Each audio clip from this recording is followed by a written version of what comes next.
স্তনের নানান সমস্যা নিয়ে আপনারা কখনো কখনো ডক্টরের কাছে আসেন এবং আমরা আপনাদেরকে বলে থাকি যে সেলফ ব্রেস্ট এক্সামিনেশন অর্থাৎ নিজে নিজে স্তন পরীক্ষা করা। অনেকে হয়তো এই শব্দটার সাথে সেভাবে পরিচিত নন, তাই আজকের ভিডিওটা আমি আপনাদেরকে এই কারণে বলতে চাই যে নিজে নিজে স্তন পরীক্ষা করাটা নারীদের জন্য ভীষণ গুরুত্বপূর্ণ। স্তন শরীরের অত্যন্ত স্পর্শকাতর একটা জায়গা এবং অনেকেই অস্বস্তির কারণে দেখা যায় ডক্টরের কাছে আসতে চান না যে আমার পরীক্ষা করবে, হাত দিয়ে দেখবে। এই অস্বস্তি বোধটার পাশাপাশি আপনাদের মধ্যে যেন আপনারা খুব ভালোভাবে জিনিসটাকে দেখতে পারেন, এইটার জন্য আসলে সেলফ ব্রেস্ট এক্সামিনেশন এইটা করতে বলা হয়েছে। সেলফ ব্রেস্ট এক্সামিনেশনটা তাহলে কি? এটার অর্থ হচ্ছে একজন নারী তার যখন 20 বছর বয়স হয়ে যাবে এরপর থেকে নিয়মিত প্রত্যেক মাসে স্তন পরীক্ষা করবেন এবং নিজে পরীক্ষা করবেন।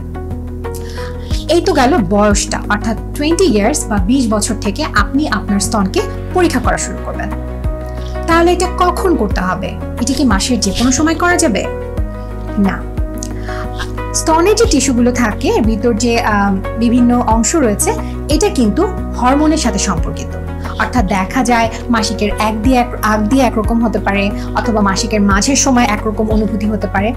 এই জন্য এটাকে নির্দিষ্ট করে বলা হয়েছে যে প্রত্যেক মাসে মাসিক শেষ হয়ে গেলে, অর্থাৎ ধরুন আপনার মাসিক শুরু হলো 1 তারিখে, অর্থাৎ ধরলাম আপনার 5 তারিখে মাসিক শেষ, সেক্ষেত্রে মাসিক শেষ হওয়ার পরবর্তী 3 অথবা 4 দিনের মধ্যে স্তনকে আপনি পরীক্ষা করবেন এবং প্রত্যেক মাসে একটা নির্দিষ্ট টাইমেই আপনি স্তনের পরীক্ষা করবেন। ধরুন আপনার এখন মাসিক বন্ধ হয়ে গিয়েছে, আপনার বয়স এখন 45 অথবা 47, তাহলে আপনি কখন করবেন?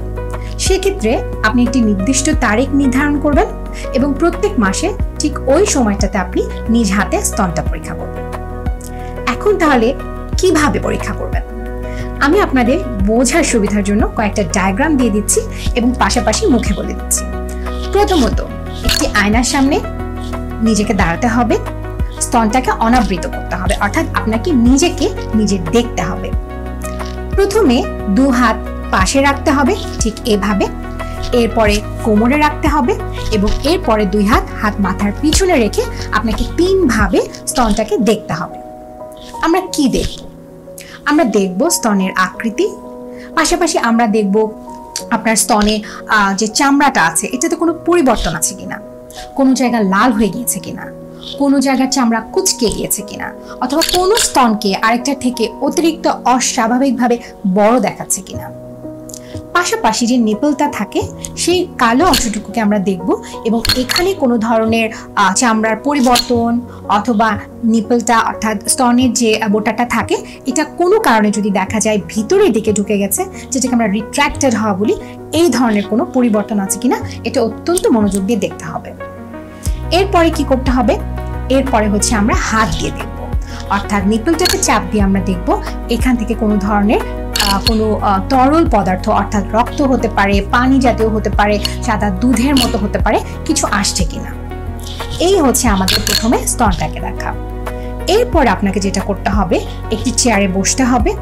বসার পরে একইভাবে আপনি হাতটা পাশে রাখবেন, কোমরে রাখবেন এবং মাথার উপরে ঘাড়ের পিছনে রাখবেন। এইভাবে আপনি স্তনটাকে আবার দেখবেন, অর্থাৎ একবার আমরা দাঁড়িয়ে দেখলাম, এবার আমরা বসে দেখলাম।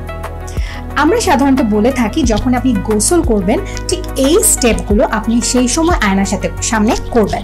এটার একটা ইম্পর্টেন্ট কারণ আছে, কারণ দেখা যায় গোসলের সময় আমরা গায়ে সাবান দিচ্ছি, আমাদের চামড়াটা পিচ্ছিল থাকে এবং ওই সময় পরিবর্তনগুলো ভালো বোঝা যায়।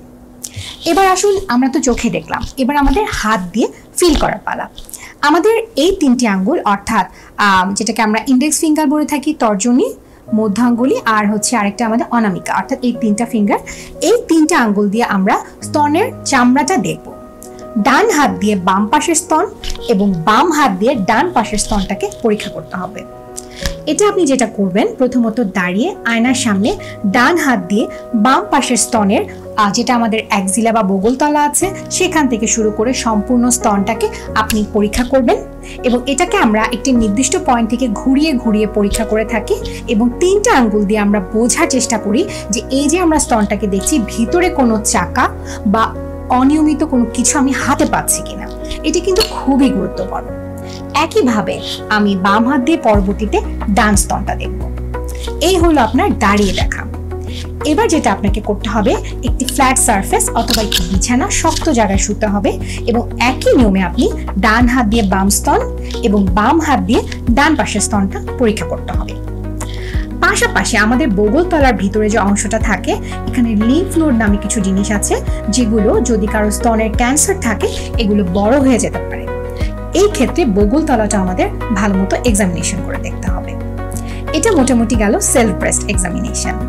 এখন তাহলে কেন প্রয়োজন সেলফ ব্রেস্ট এক্সামিনেশন? একটা জিনিস আপনি দেখুন, আপনি ধরুন স্তনের কোনো সমস্যা নিয়ে ডক্টরের কাছে আসলেন, তিনি তো আপনাকে অবশ্যই পরীক্ষা করবেন। কিন্তু যেই ব্রেস্ট বা স্তনটা আপনি নিজে প্রত্যেক মাসে একটি নির্দিষ্ট সময় পরীক্ষা করেন, আপনার হাতে কিন্তু এই ছোট ছোট সমস্যাগুলো, যেমন ধরুন একটি ছোট্ট কোনো দানা অথবা একটি বড় একটি চাকা, সবার আগে ধরা পড়বে এবং এই ক্ষেত্রে কিন্তু পরবর্তী চিকিৎসাটা পেতে অনেক সহজ হবে আপনার জন্য। সেলফ ব্রেস্ট এক্সামিনেশনের গুরুত্ব আসলে অপরিসীম।